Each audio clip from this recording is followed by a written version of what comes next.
My name is Brenda Calloway. I'm 27. 24 relatives. The good glasses. My mother raised hers to my sister. The only one who'll ever amount to anything. Then she turned to me. Your father wasted his last years on you, she said. Let your sister carry his name, you'd only ruin it. He's been dead 13 months. The proposal she handed my sister, he and I built together. 3 years at his table. She took it from his study, along with his white shirt. A single letter stitched under the collar by his hand, 11 days before he died. I didn't argue. I laid my hands flat and let them finish the toast. Then I drove home and entered the same competition. Under my own name, they toasted the wrong daughter. 3 weeks later, a room full of strangers found out why. Before I go any further, if your chest tightened when I said she gave away my father's shirt, take a second to like and subscribe. It helps these stories reach the people who need them. And drop your city and the local time in the comments. I read them. I'm Brenda. This is the story of a stitched letter, a stolen proposal, and one phone call. Let's go back 3 years, to a kitchen table by a river. My father studied one river for 30 years, the Win. A narrow, cold, unglamorous river in northern Vermont that almost no one outside our county had ever heard of. He was a freshwater ecologist. Not famous. Never famous. He was the kind of scientist who spent more time in waders than in lecture halls, who measured the same 3 bends of water in every season for 3 decades, who kept his findings in paper notebooks because he didn't trust anything he couldn't hold in his hand. 13 months after his funeral, I was still living 20 minutes from that river, in a small apartment above a hardware store. I taught 2 undergraduate labs. I ground through my doctorate, and most evenings, when the labs were graded and the dishes were done, I worked on the thing he and I had spent 3 years building. The rest of my family had a shorter word for all of it: waste. All that school, my mother liked to say, to play in a creek. My sister Cordelia was 2 years older. Environmental policy. Polished, quick, the kind of person who walks into a room and makes it like her inside a minute. She wrote about rivers in the abstract, in reports full of words like stakeholder and framework. I stood in them up to my thighs, in October, counting fish with cold hands. There was exactly one grant that mattered for work like ours: the Aldermore Fellowship. A stipend, a research budget, 3 years of funding. The closest thing in our field to a home for a project nobody else would ever pay for. My father never once applied for it in his life. He said the Win didn't need a prize to be worth saving. But the plan we built together needed money. It needed an institution behind it. And the submission window opened that fall, for the first time since he died. I had been circling it for weeks. If it funded, we could finally do the staged reconnection. The real thing. In the water, not on paper. If it didn't, the plan would sit in a folder while another dry summer took the river down another inch. That was the stake. Not a prize. The river itself. People assume grief gets quieter with time. Mine just got more organized. I moved his gooseneck lamp onto my own desk. I kept his coffee mug in my cabinet and never once drank from it. On the hard days, I would drive out to the lower bend and stand on the bank until my feet went numb, and then drive home and grade freshman lab reports until midnight. That was the shape of my life now. His river in the morning. Other people's children in the afternoon. The plan every night. Alone. At a table that wasn't the same table. It was not a small life. It just wasn't the one anyone in my family could see, because it didn't come with a stage. So one morning I opened the Aldermore portal and read the requirements twice, the way he taught me to read anything that mattered. Eligibility, data rights, a signed attestation that the work and the data were your own. I read that last line and thought, good, ours is. Then I made up my mind to apply, and I went to the closet to get his shirt. He had given it to me the last spring he was alive. A plain white dress shirt, pressed, folded, still in the paper from the cleaner. I had never worn it. I was saving it. He'd told me exactly when to wear it, and that day hadn't come yet. I reached to the back of the closet, to the hook where it always hung. The hanger was there. The shirt was not. I stood in that closet for a while with my hand on the empty wire, and I told myself there was an ordinary explanation. There is always, with my family, an ordinary explanation for the thing that turns out to be the worst one. I went down to the kitchen. My mother sat at the table with the newspaper, filling in the crossword. She didn't look up. "Where's Dad's white shirt?" I asked. "Cordelia needed it more," she said. I remember the pen tapping the paper. Tap, tap. "That was Dad's," I said. "He gave it to me." "It was folded in a closet," she said. "You weren't using it." I want to be careful here, because it matters. My mother is not a cartoon villain. To the neighbors, she is warm. She remembers birthdays. She brings soup when someone is sick. She would tell you, and she would believe it, that everything she does is for the good of the family. That is exactly the thing that makes her dangerous. She can do you real harm while genuinely feeling like a good person doing a hard, necessary job. There's no crack in her you can point to. She's certain all the way down. "Where's the folder?" I asked. She turned a page. "What folder?" The folder was my father's, navy blue, soft at the corners. It held the master copy of our proposal and the index to his field notebooks, the key to 30 years of wind data. Every season, every bend, every number he ever wrote down. I walked back to his study. He'd kept it in the second drawer of his desk. The drawer stood open. It was empty. I pulled the drawer all the way out and set it on the floor and looked into the space behind it. The way you check a pocket you know is empty. Nothing. The dust had a clean rectangle in it where the folder used to sit. 30 years of a man's mind had lived in that rectangle, and now there was just a shape in the dust and the smell of old cedar. I stood there and understood, slowly, that she had not taken a document. She had taken a life. 3 decades of raw data, the notebooks, the plan, the shirt. All of it, carried across the hallway to my sister, the way you'd hand down a coat that no longer fit. I went back to the kitchen and kept my voice flat.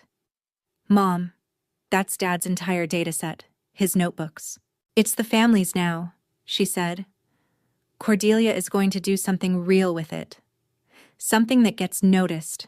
You'd let it sit in a drawer forever." "He kept his mail in that study," I said. "His letters. The things he sent out." She looked up then, just for a second, and something moved behind her eyes and went still again. "Don't make this a whole thing, Brenda," she said, and went back to the crossword. Tap. I didn't make it a whole thing. Not there. 27 years had taught me what happens when you argue with her in her own kitchen.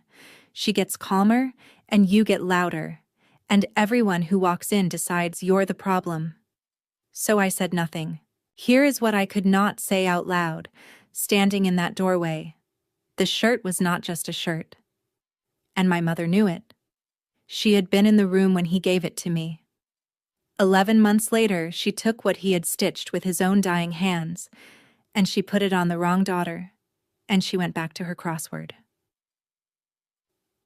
We designed that restoration plan across 3 years of nights, at the kitchen table that was really his second lab.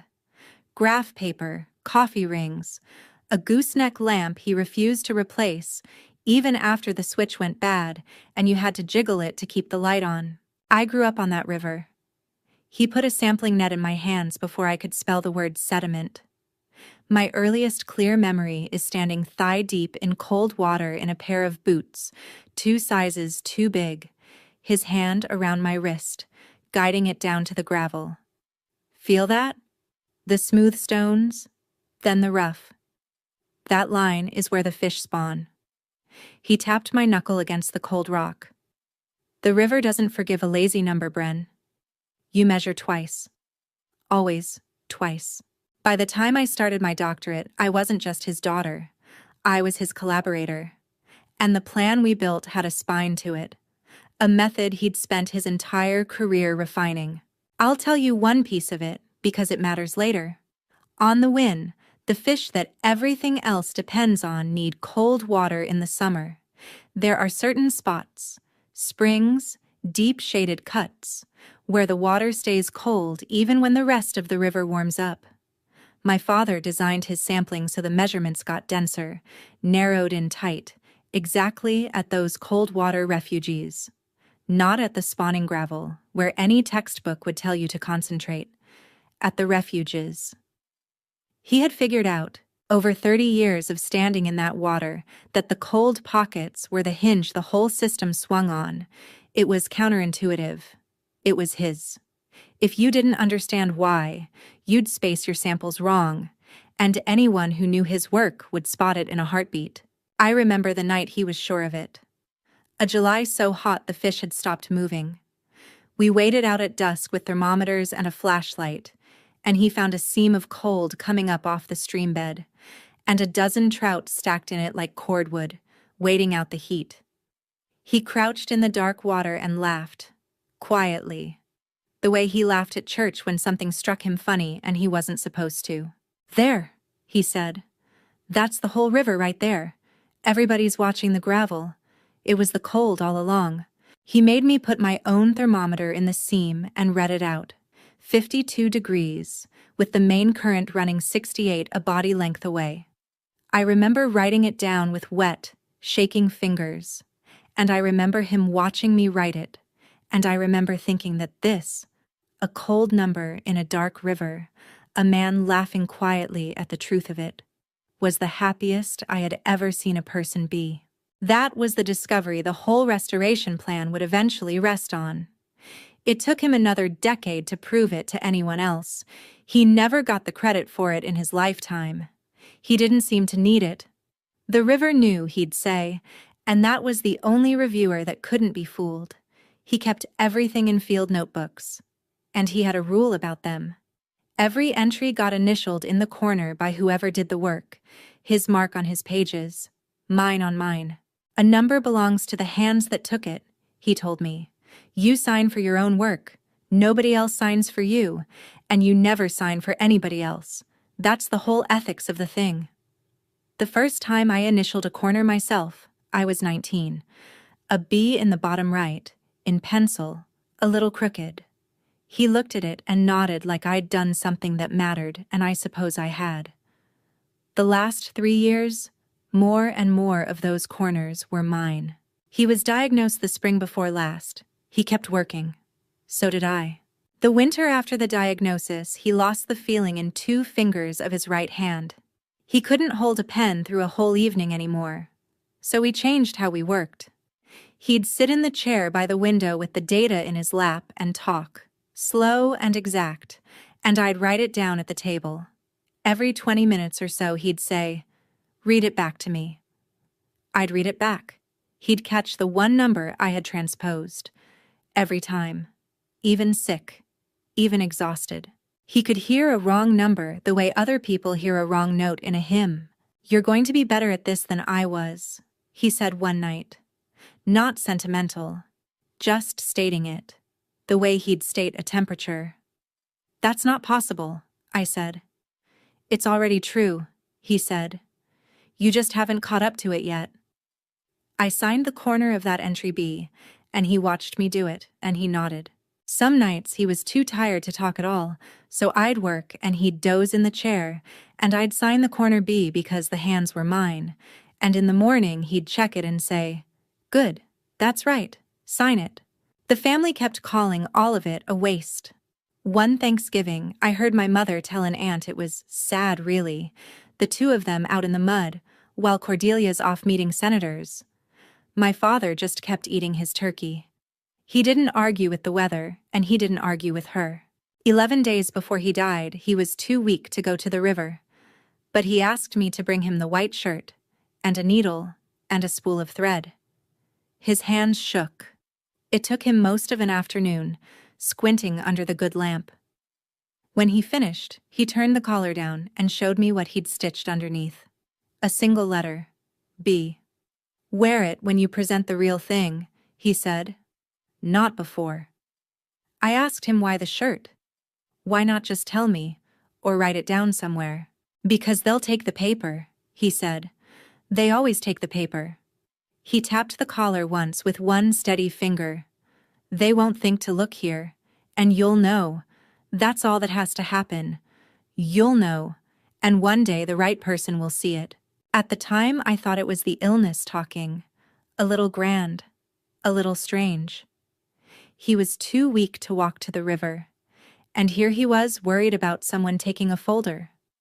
I folded the shirt back into its paper and told him I'd wear it when the day came.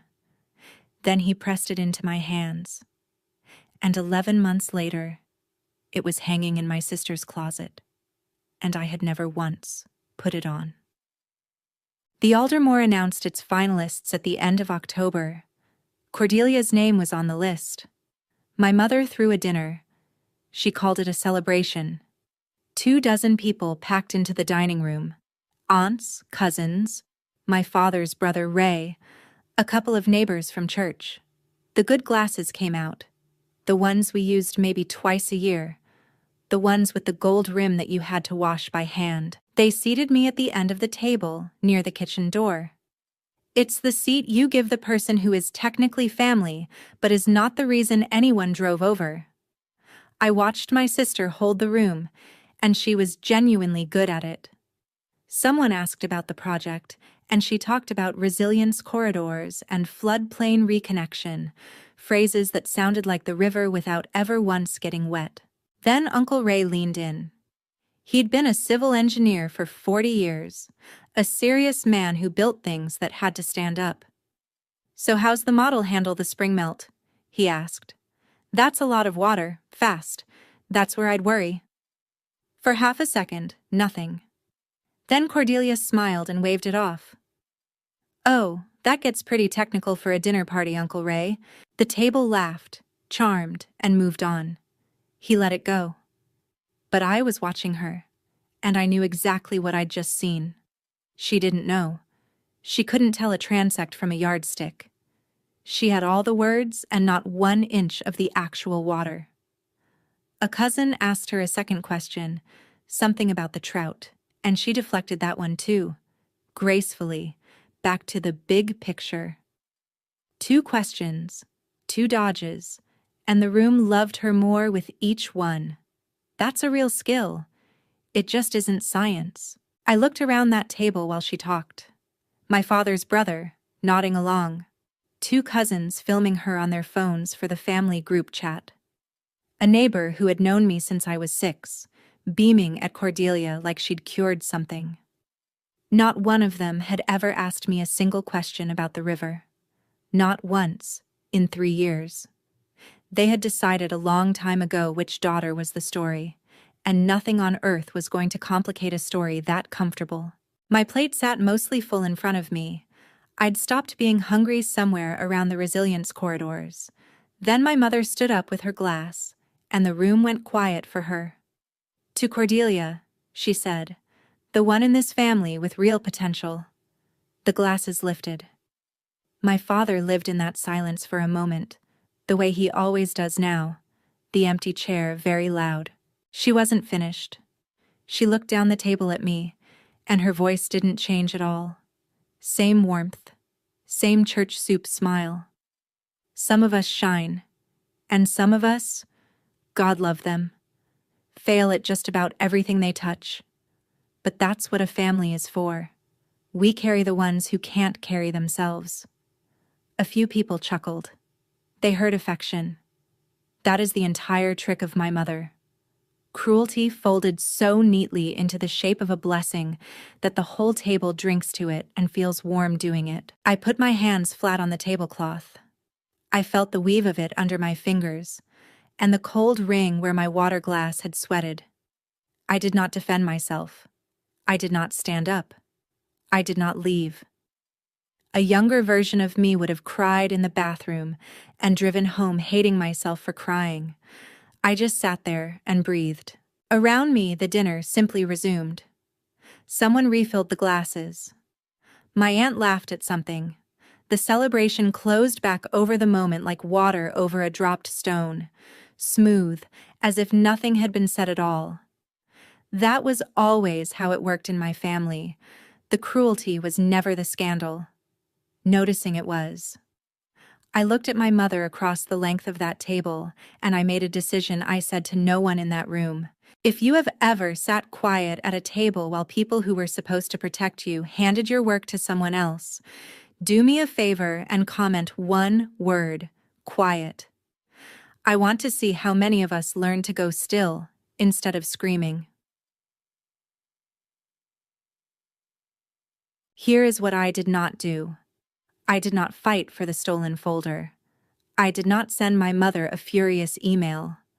I did not corner Cordelia in the kitchen or beg the family to open their eyes. I had spent 27 years learning that arguing with them was like arguing with a locked door. You just bruise your hand and the door stays shut.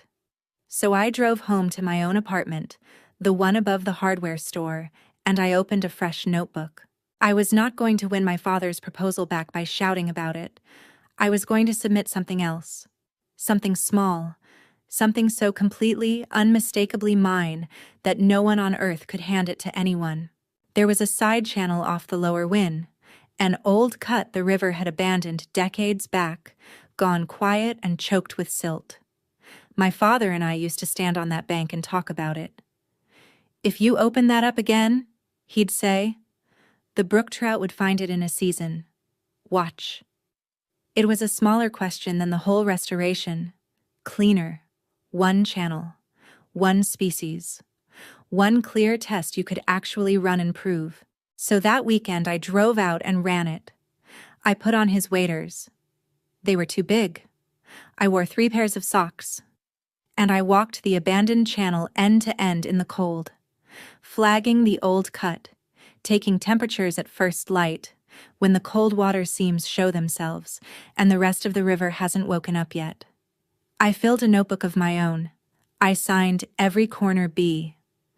By Sunday night, I had real numbers from real water, which is the one thing my sister's beautiful proposal was never going to have. I designed the study in 40 hours. I barely slept. I lived on gas station coffee and the sound of the river running in my head. Twice I hit a wall. The sediment load didn't behave. The numbers wouldn't sit right. And both times, I did the thing he taught me. I went back to the raw data and measured it twice. Both times, the second look found the answer.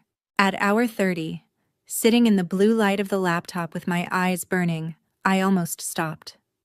A voice that sounded a great deal like my mother's said the thing it always said. Who do you think you are? What makes you so sure? Sit down. So I got up and made more coffee. I pulled his oldest notebook out of my bag, the one from 1991, and I opened it to a page I had read 100 times. There in the corner was his mark, 20-something years old and certain of nothing except the number in front of him.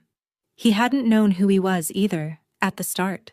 He had just measured the water and written it down honestly and let that be enough for one more day, and then done it again the next day for 30 years. I sat back down. I finished the work. And every line of it carried his method. The transect spacing that narrowed at the cold water refugees, the way he weighted the temperature data over everything else, the stubborn, counterintuitive logic he'd built across 30 years and taught to exactly one person on this earth. That was the thing my mother never grasped. You can steal a folder. You can photocopy a proposal. You cannot lift a method out of a person's hands. Anyone who had ever worked beside Gideon Calloway would read my little brook trout study and see his fingerprints all over the design, and see, underneath them, a set of newer hands that had learned it from the inside. While I worked, my aunt called about something else and let it slip, because she assumed I already knew. My mother had taken out a loan, a real one, against the house. She co-signed for Cordelia's program, you know, and then the payments, my aunt said, lowering her voice like it was gossip and not a bomb. But she says the fellowship money will square it all up. So it'll be fine. I said something so she'd keep thinking it was fine, and I wrote it down in the corner of my mind. So it wasn't only pride, it was money. My mother needed Cordelia to win the way you need a bill paid before it goes to collections. I sat with that for a long time. Then I went back to my notebook and I finished the work. The submission window closed at midnight on a Thursday. At 11, I uploaded the brook trout study to the Aldermore portal, under my own name, Brenda Calloway. I told no one, not a friend, not a cousin, certainly not my mother. The confirmation came up. One green line. Application received. I closed the laptop and sat in the dark of my own kitchen. No gooseneck lamp, no coffee rings, just mine. And for the first time in 13 months, I felt like I was standing in the river again, up to my thighs, with cold, clean water moving past me. I didn't have his shirt, but I had his method, and I'd made one true thing with it. That was going to have to be enough. I didn't know yet that someone on the other end was about to recognize the hands. The call came the following Wednesday. Unknown number. I almost let it go to voicemail. Is this Brenda Calloway? Yes. A pause. The kind where you can hear a person choosing how to start. My name is Elliot Sinclair. I'm the dean of the graduate school and I chair the Aldermore committee. Another pause. Is that you? The brook trout study? The lower win? That's mine, I said. I should have recognized you sooner. I didn't understand it yet. I stayed quiet and he kept going. I read your submission 3 times, he said. The first time because it was good. The second time because something in it felt familiar in a way I couldn't place. The third time because I finally placed it. I know that hand. A slow breath. I did the first full survey of the Wynn watershed, in 1991, with a young field ecologist named Gideon Calloway. I sat down on the kitchen floor. I hadn't planned to. My legs just did it. You're his daughter, Sinclair said. It wasn't a question. Yes. He passed. Last fall. The line went silent for a moment. I'm sorry, he said. I'm very sorry. He was the best field scientist I ever stood in a river with, and I do not say that lightly. Then he told me the rest, slowly, the way you set down something you've carried a long way. In 1991, the two of them mapped that river together. A paper came out of it, a foundational one, the one that first got the Wynn taken seriously by the people who hand out money. When it published, my father's name sat second, in small type. Sinclair's sat first. It was his design more than mine, Sinclair said. His method. The refuge idea was his. Years before he could prove it. I was the senior man. The department arranged the credit the way departments do, and I let it happen. I told myself I'd correct it later. There's always a later. He stopped. Your father never said one word about it. Not in 30 years. I'd see him at a conference and he'd ask about my grandkids. I held the phone and looked at the dark window over the sink. He mentored me in a way, Sinclair went on. Younger than I was, and he mentored me. He taught me to shut up and count before I theorized. Half of what I know about a river, I know because Gideon Calloway made me stand still in one and wait for it to tell me something. He paused. I keep a photograph in my office.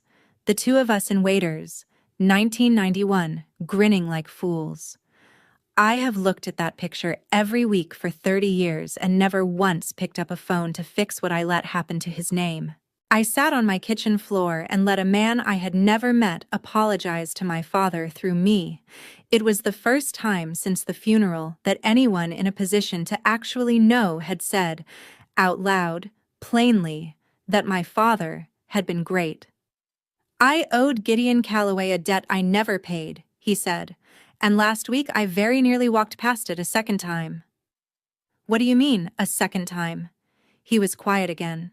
"There's another finalist this cycle," he said. "A full win restoration plan. Beautifully written. And your father's method runs all through it. The same design, the same instincts. The refugees waited exactly the way he'd wait them. But when I set it beside your brook trout study, something is wrong. One of them is alive. The other is a very good photograph of the living thing." He let that sit. "The finalist's name is Cordelia Calloway." I didn't say anything. "I take it you know her," he said. "She's my sister." I heard him exhale. "Come to the award night, Brenda," he said. "Both finalists present, and take questions from the committee, and bring your father's field notebooks. All of them, if you still have them." A pause. "I think you already understand why I'm asking." "I have them," I said. She didn't know what they were worth.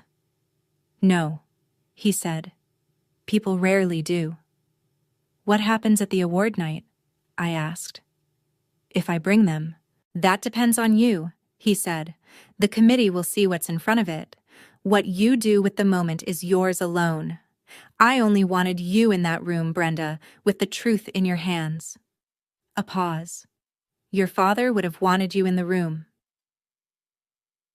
I found Phoebe Donnelly the next morning. She had been my father's field assistant for 15 years, back when the department still paid people to stand in cold water all day.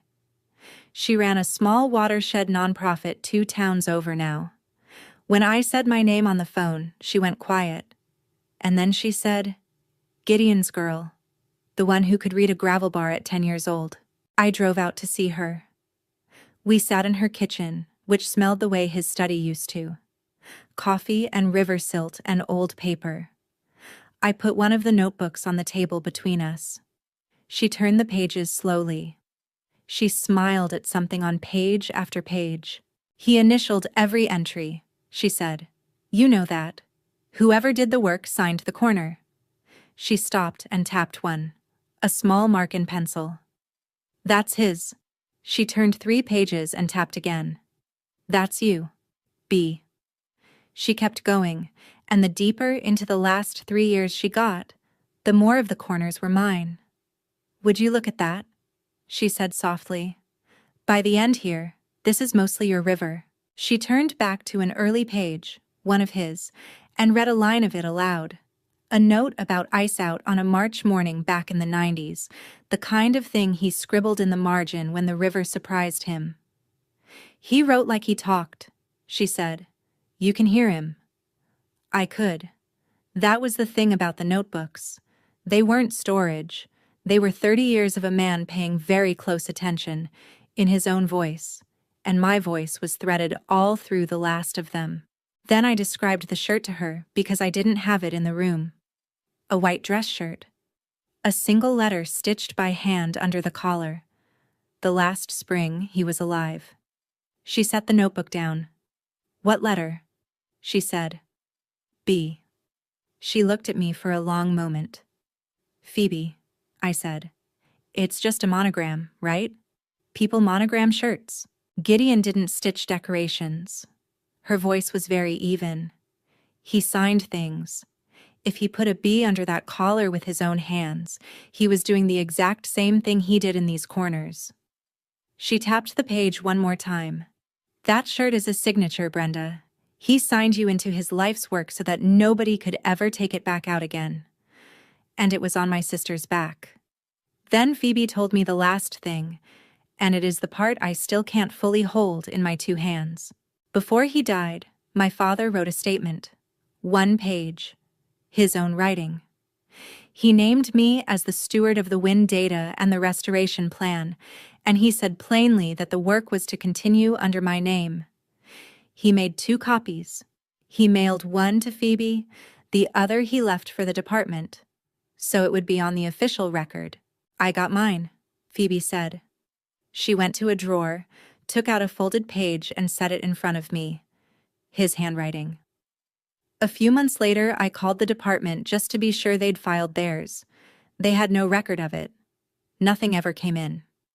He mailed it from his study, from the desk in the room with the drawer that my mother had a key to, in the house where she collected the mail every single day. I looked at that folded page for a long time. The award night was 6 days off, and I finally understood all the way to the bottom what walking into that room would mean. It would not simply embarrass my sister. If I laid out everything I now held, the notebooks, the shirt, the intercepted letter, the loan, the false claim stopped being merely unfair. It became the kind of thing that leaves a permanent mark on a record, that claws funding back, that pulls my mother in behind my sister. I would be walking in with a match, into a very dry room, and I would get to decide how much of it burned. I lay awake that night doing the arithmetic no one warns you about. Cordelia was vain, and she was a coward, and she had let our mother dress her in a dead man's shirt without asking one honest question. But an integrity finding follows a person. It ends careers. And behind her stood my mother, and behind my mother stood a loan and a house, and a whole family that would tell this story for the rest of my life, as the night Brenda destroyed her sister to win a prize. I didn't want the prize. I wanted the name right. Somewhere before the sky went gray, I understood that those were not the same act, that I could have the second without swinging the first all the way through, and that I would have to choose, in the room, in real time, which one I had walked in to do. Phoebe walked me out to my car the afternoon before. He only ever wanted one thing, she said. The name right. That's all. Get the name right. The Aldermore Award Night is held in the old lecture hall on the north side of campus. Dark wood paneling, a brass rail along the balcony, a stage with a lectern and a wide projection screen. That evening, there were about 180 people in the seats. Faculty, donors, the full committee. 2 rows near the front were held for the finalists and their families. My mother was there, Uncle Ray, a cluster of cousins in their good clothes. They had turned it into a family event, the way they'd turned the dinner into one. They believed they were about to watch Cordelia be crowned, and they'd dressed for it. I recognized the look on my mother's face from 100 childhood recitals and award assemblies. The proud, proprietary glow she wore when a daughter of hers was about to be handed something in front of other people. She had never once worn it for me. For years, I told myself that was because I never gave her the occasion.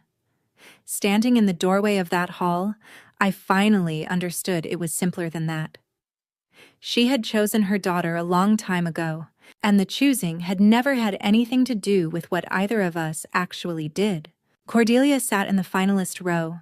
She was wearing the shirt.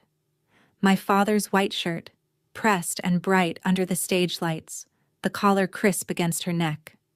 She had no idea what was stitched an inch from her own skin. To her, it was a lucky charm my mother had pressed into her hands. Your grandfather's, maybe, or something of your dad's, for luck.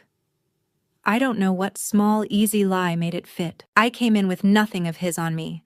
Plain dark clothes, a canvas bag over one shoulder. Inside it, 3 field notebooks wrapped in a dish towel, and Phoebe's folded copy of the statement he'd mailed her. Phoebe came in a minute behind me and took an aisle seat near the back. We didn't sit together. It was better that way. My mother spotted me from across the hall. Her face did a fast, small thing, surprise, then something with no warmth in it whatsoever. And then the warmth snapped back on like a lamp with a bad switch.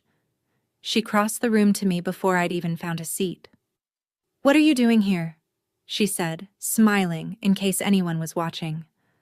"I'm a finalist," I said. For one full second, her smile had no idea what to do with its own face. "Don't," she said, very low, close to my ear. "Don't you dare embarrass your sister tonight. There is a great deal riding on this evening. More than you understand." "I understand it down to the loan against the house," I said. Her mouth closed. She stepped back, composed her face, and returned to her seat. I walked to the far side of the hall and sat where I could see the stage. Across the room, under the lights, the collar of a dead man's shirt sat crisp on the wrong shoulders.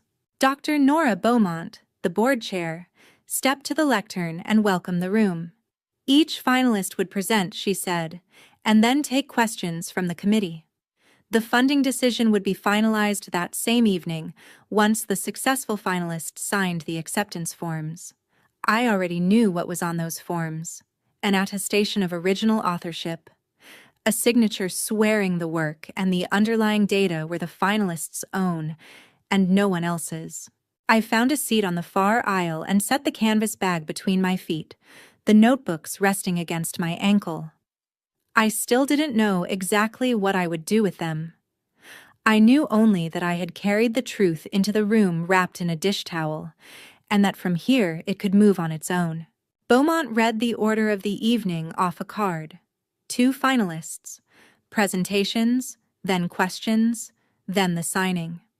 She said signing like any other word. Across the hall, my sister smoothed the front of a dead man's shirt. Cordelia was called first. She was good. I will give her that until the day I die.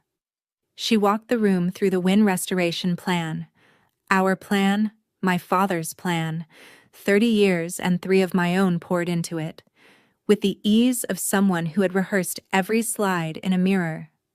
The resilience corridors, the staged reconnection of the floodplain, the cold water refugees, right there on the screen, in my father's own logic. The room leaned toward her. My mother sat very straight, shining like a lamp. That was the lie, delivered beautifully, slide by slide, in a dead man's shirt. She had a slide with the floodplain reconnection staged across 5 years, color-coded and clean. She had a hydrograph she called Our Modeling. She even used a photograph of the lower bend at dawn as her background, my father's favorite stretch, the one he had walked 10,000 times, like set dressing behind her name. She spoke for 18 minutes and did not say his name once. The donor beside me leaned to his neighbor. Impressive, he murmured. And it was. That was the whole trouble with it. It was a flawless account of a river she had never once stood in. When she finished, the hall gave her the warm murmur that means a room has already decided it likes you. Dr. Beaumont thanked her and opened the floor to the committee. "One question on the method," Beaumont said, tipping her glasses down her nose. "Your transect spacing narrows sharply at the cold water refuges, not at the spawning gravel. Walk us through that choice." A simple question, for anyone who had done the work, an easy one. It was the entire heart of my father's 30 years, sitting up there waiting to be picked up. Cordelia smiled. We wanted higher resolution at the most sensitive sites, so we increased the sampling density there. The gravel is more sensitive by most published models, Beaumont said mildly. Why the refugees instead? A small silence. 2 seconds. In a quiet hall, 2 seconds is a very long time. It's a design judgment, Cordelia said, based on the overall structure of the study. And the underlying data, Beaumont said. 30 years of field records. Whose are they? Family records, Cordelia said. I have full access to them. Access is an authorship, Beaumont said, and made a small note. Whose judgment? Mine. There it was. She had a dozen honest roads still open to her in that moment. She chose the cliff. I designed the method myself, she said, steadier now, committing to it. It's the core contribution of the whole proposal. A younger committee member, a woman near the end of the table, tried to hand her a rope. Perhaps you mean you refined an existing approach, she offered, building on prior watershed work in the region. No, Cordelia said. It's original to this proposal. You could feel the room begin to cool. Not all at once. A shift in the air. A few people glancing sideways at one another. Somewhere behind me, a chair creaked. My mother had stopped shining. She was watching her daughter the way you watch someone walk out onto ice you already know is too thin to hold. From the second row, Dean Sinclair leaned forward. "May I?" he said. Beaumont nodded.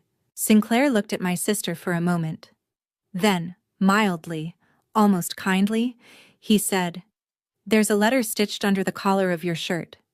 Can you tell us what it is?" Her hand went halfway to her neck and stopped. It's just an old shirt," she said. "A family thing." "A single letter, hand-stitched under the collar," Sinclair said. "Do you know which letter it is? Or what it stands for?" She didn't. You could watch her not know it. Her mouth opened and nothing came out, because you cannot answer for a signature you never earned. The whole hall had gone still, the particular stillness of 180 people all leaning a half-inch forward at exactly the same time. I stood up. "I can tell you what it is," I said. Every head in the room turned toward me. "My name is Brenda Calloway. I'm the other finalist." My voice came out level. "The letter under that collar is a B." I walked to the front. Not fast. I set my canvas bag on the table below the stage and folded back the dish towel. "These are my father's field notebooks. Gideon Calloway. 30 years on the win." I opened the first one and turned it to face the committee. He initialed every entry with the mark of whoever did the work. His own in the early years, then his and mine, then the last 3 years. I turned the pages and the corners went by, B after B in soft pencil. Mostly mine. I set the open notebook on the table where the committee could see it. "The proposal my sister just presented is built on these pages," I said. "Every number in it traces back to here. The transect spacing she couldn't explain is on page 40 of the second volume. In my father's hand, annotated in mine, it narrows at the cold water refugees because he spent 30 years proving the whole river hinges on them. It's the one idea in that entire proposal that cannot be faked, and it's the one idea she couldn't answer." Nobody moved.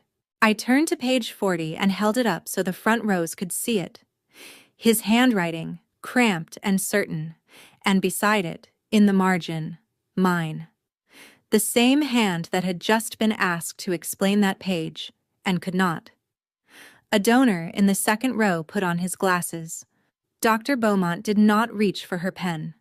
She looked at the notebook, and then at Cordelia, and then back at the notebook, and I watched the arithmetic finish itself on her face. At the back of the hall, Phoebe stood. "I worked beside Gideon Calloway for 15 years, she said, and her plain voice carried the full length of the room. "He signed his work. In the corner of a page or under a collar. It meant the very same thing to him. That B means the work belonged to his daughter. He stitched it into that shirt with his own shaking hand so that it could never be taken." She lifted the folded page.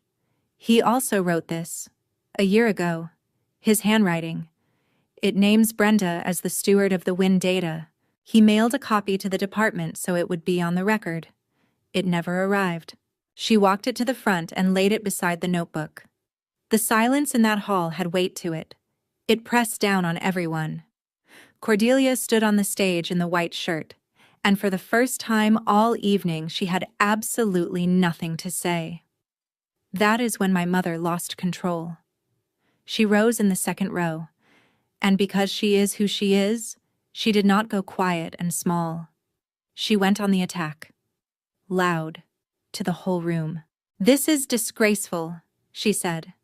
"That is my late husband's work, and it belongs to this family, not to one ungrateful girl who would let it rot in a drawer. Cordelia is the one who can actually make something of it, the one who gets it noticed. We needed this. We needed—" She stopped herself. But every person in that hall had already heard where the sentence was headed. We needed this. Not Cordelia deserves it. Not it was hers. We needed it. She had said it in front of 180 people, and there was no reaching back to pull it out of the air. Before this ends, if there is someone in your life who knew exactly what a thing meant to you and gave it away anyway, sit with that for a second. Not the anger, the knowing. It's the knowing that changes what you owe a person. Dr. Beaumont set down her pen. "Ms. Calloway," she said to Cordelia quietly, "the acceptance form for tonight includes an attestation of original authorship. I'm glad you had not signed it yet." She turned to the rest of the committee. "We will be withdrawing this finalist standing pending a full integrity review. No funds will be committed this evening." 2 committee members were already conferring, heads bent together. A staffer quietly gathered the acceptance forms off the signing table and turned them face down, as if they had become something no one should be looking at. Cordelia's hands came up to the collar. She was trying to get the shirt off. Right there, on the stage, in front of everyone, as if the fabric had begun to burn her skin. Somewhere in the family rows, a cousin lowered her phone. She'd been filming for the group chat. She wasn't filming anymore. I stood at the table with the notebook open in front of me, and I felt the whole weight of the choice settle into my hands. I could have finished all of them. I had the pages to do it. I could have said the word fraud into that microphone, named the loan, named the letter that never arrived, and let it fall on my mother and my sister in front of the entire hall. Sinclair would have backed every word. The room had already turned. It would have been easy, and it would have been fair. And some part of me, an old, tired part, wanted it. I looked at Cordelia fumbling with a dead man's shirt, and I did not raise my voice. "The work is my father's," I said. "The method is his. The notebooks are his. I only ever wanted his name said correctly, one time, in a room like this." I looked at my sister then, not with triumph. She had been handed this shirt the same way she'd been handed everything, and she had never once asked what any of it cost. "You could have just asked me," I said, "about the river. Any of it. I'd have told you everything." She didn't answer. I don't think she had an answer to give. I left the facts on the table where I'd set them, and I let the committee do what a committee does with facts. I didn't need to be the one holding the match. That was never the part that mattered. Dean Sinclair got to his feet. "Then let the record show it," he said. "Gideon Calloway, first to map the win in 1991. It was his work then, and it is his work now." He looked at me across the hall. "And it continues under his daughter." The room did the thing rooms do when a truth finally lands and everyone feels it in the same second. It didn't erupt. It exhaled. 180 people let out one breath together, and in the quiet on the other side of it, a single person began to clap. Phoebe, at the back. Then it spread. Not for me, I think. For a man who had stood in a cold river for 30 years, and finally had his name said correctly in a room full of people who mattered. I walked up onto the stage. Cordelia had the shirt off. She held it out to me without lifting her eyes to mine. I took it. I folded the collar down and I checked. The B was there, small and even, exactly where he had left it.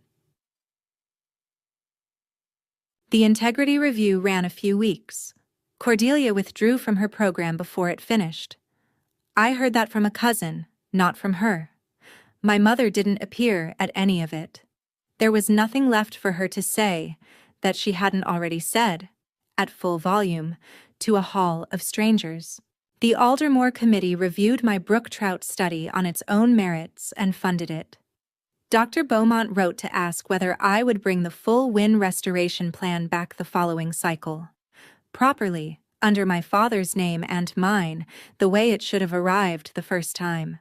The department turned up my father's statement in the end. Not the mailed copy. That one never surfaced. But a dated draft on his old office computer, the same words in the same steady hand. They added it to his file, 13 months late. And someone hung that 1991 photograph in the hallway outside the dean's office, the two young men grinning in their waders, with both names beneath it this time, printed the same size. My mother has called 11 times. I have not answered.